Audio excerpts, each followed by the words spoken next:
Hi everyone, Angus Pryor here, #1 Amazon best-selling author and practice growth marketing specialist. And today, have I got something special for you?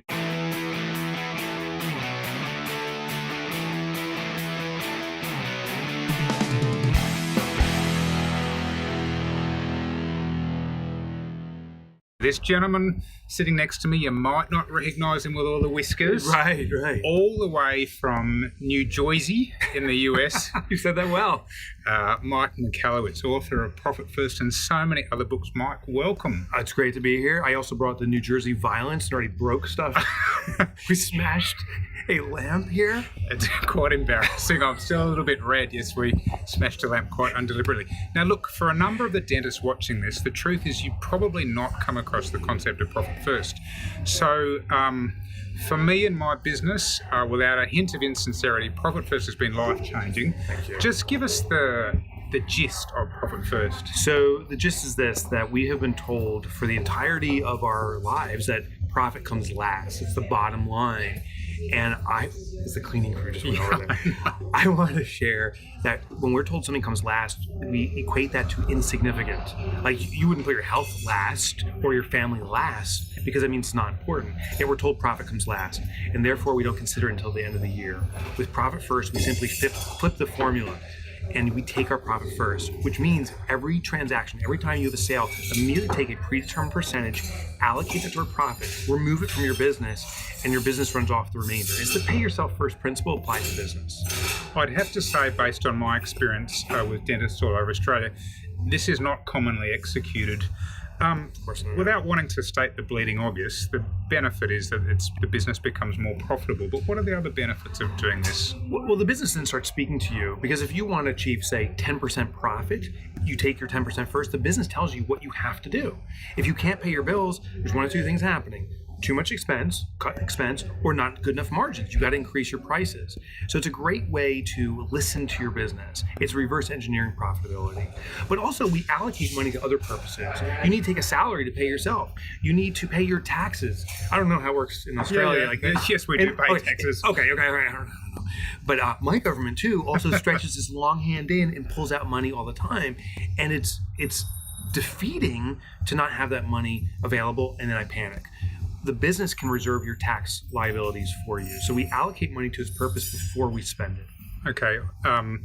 For me, one of the things that's been so liberating about Profit First, and in very simple terms, run some numbers every couple of weeks or month or whatever, and then put money into different accounts, is that I've just finished my tax. My accountant said, Angus, this is what you owe the taxman, and that money is already sitting in another bank account. And so there's the kind of, let's boost our profits, but the peace of mind aspect is huge. So there's a concept called loss aversion. Profit First is all rooted in behavioral psychology.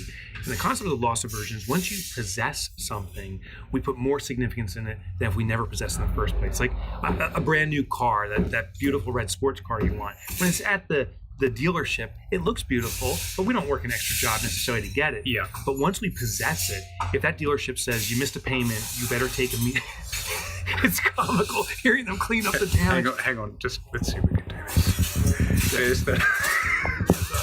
I'm sorry. We're keeping him employed.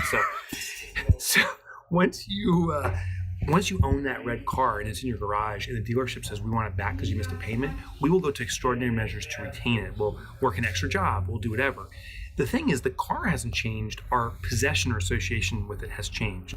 Well, when it comes to taxes, if we possess the money, it goes into our pocket, and then the government comes a-calling, we get upset with the government. They're taking advantage of us. We panic. We need to sell something to somebody because that's our money.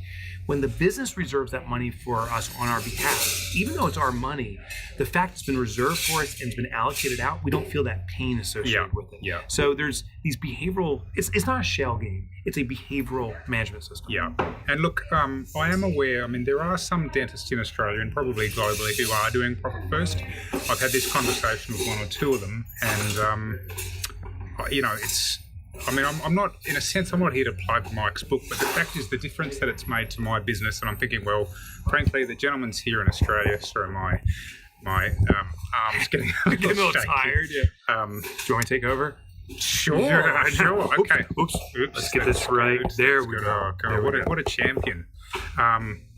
I just think that the impact that it can have on your business in terms of boosting profitability, and every dentist I speak to wants that. Yeah. But that peace of mind aspect, and the reality is that there are some elements about being in dentistry that's tough. Oh, yeah. I mean, I when I got my car today, we're in Melbourne at the moment, and they quizzed me about what I do, and I said, oh, marketing, and they said, oh, which bit? And I said, oh, I deal with dentists. And two staff, without any, they said, oh, I hate going to the dentist. Like it was, and as dentists, you've heard this stuff before, and if we can do something to reduce your stress, then our business tagline is helping dentists win in business and life. And so this is why this really resonates with me. Well, I love hearing it. I hope it serves you. You're not the first. There's many American dentists that are using the system. I'm happy that you're helping bring it to Australia. Absolutely. Hey, Mike, thank you so much. Thank you. You've helped me smash that thing. Hold the camera. I mean, it's, you're going above and beyond. a real mate, right? All right. Thanks. See you, everyone.